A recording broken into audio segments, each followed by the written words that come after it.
আজকে আমরা দেখব কিভাবে কোনো প্রকার সফটওয়্যার ইউজ না করেই আমরা এই একটি মোবাইলের ডিসপ্লেকে আমাদের ল্যাপটপ বা ডেস্কটপের ডিসপ্লেতে আমরা নিয়ে আসতে পারি।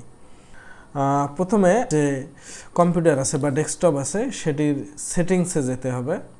যে সেটিংসে আসলাম, সেটিংসে আসার পর আপনাকে এই যে এখানে দেখবেন সিস্টেম আছে, সিস্টেমে ক্লিক করতে হবে। সিস্টেমে ক্লিক করলে একটু নিচে আসলে আপনারা পাবেন প্রজেক্টিং টু দিস পিসি, এখানে ক্লিক করতে হবে। এখানে ক্লিক করলে আপনাদের এই যে অপশনাল ফিচার্স যে অপশনটি আছে সেটি কিন্তু ডিজেবল অবস্থায় থাকবে, এটিকে এনাবেল করে নিতে হবে। সেজন্য এখানে ক্লিক করতে হবে। এখানে আমাদের আরও একটি ফিচার এখানে অ্যাড করতে হবে।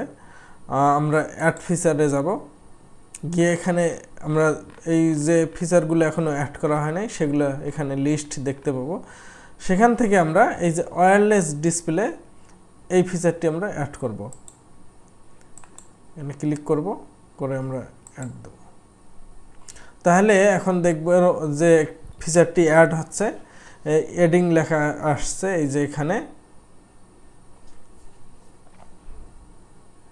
আমরা একটু ওয়েট করলেই এই ফিচারটি অ্যাড হবে। ফিচারটি অ্যাড হওয়ার পর অনেকগুলো ল্যাপটপ বা ডেস্কটপে রিস্টার্ট চাইতে পারে, আর অনেকগুলোতে নাও চাইতে পারে। জি, আমাদের এই ফিচারটি অ্যাড হয়ে গিয়েছে। এখন আমরা যদি আমরা ব্যাক করি তাহলে আমরা দেখব যে এই যে আমাদের যে এটি কিন্তু আগে ডিসেবল ছিল, এটি কিন্তু এখন এনাবেল হয়ে গিয়েছে। অনেক সময় অলওয়েজ অফ রিকমেন্ডেড এইটি থাকতে পারে, এটা আপনার অ্যাভেলেবেল এভরি হায়ার দিবেন, আর এই অনুযায়ী সেটআপটা রাখবেন। এখন আপনাদের মোবাইলে একটু কাজ আছে। মোবাইলে আপনারা সেটিংসে যাবেন। মোবাইলের যে সেটিংস আছে সেটিংসে ঢুকবেন। ঢোকার পর এখানে আপনারা স্ক্রিন কাস্ট দেখেন, আমরা যদি স্ক্রিন লিখে সার্চ দেই এই মোবাইলে তাহলে স্ক্রিন কাস্ট নামে একটি অপশান আসবে।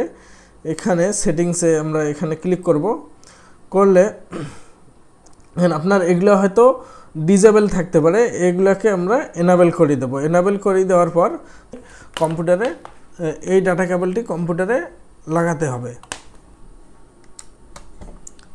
আমরা ডাটা কেবলটি লাগাই ফেলছি। এখন আমরা এইখানে লাগাবো।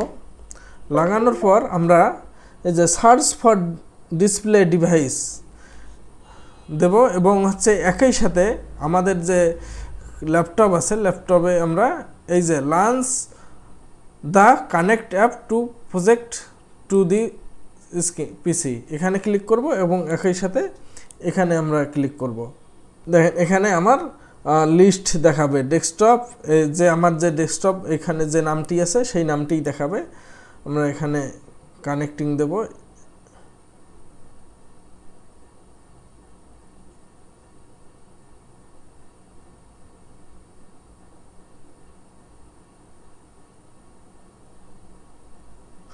আমরা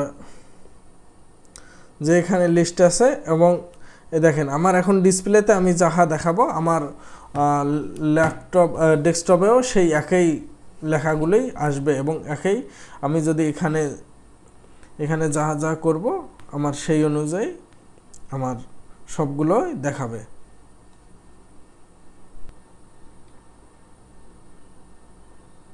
আমরা এখানে কেটে দিলেই এটা কেটে যাবে।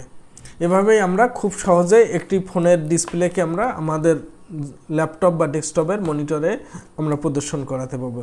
ধন্যবাদ সবাইকে।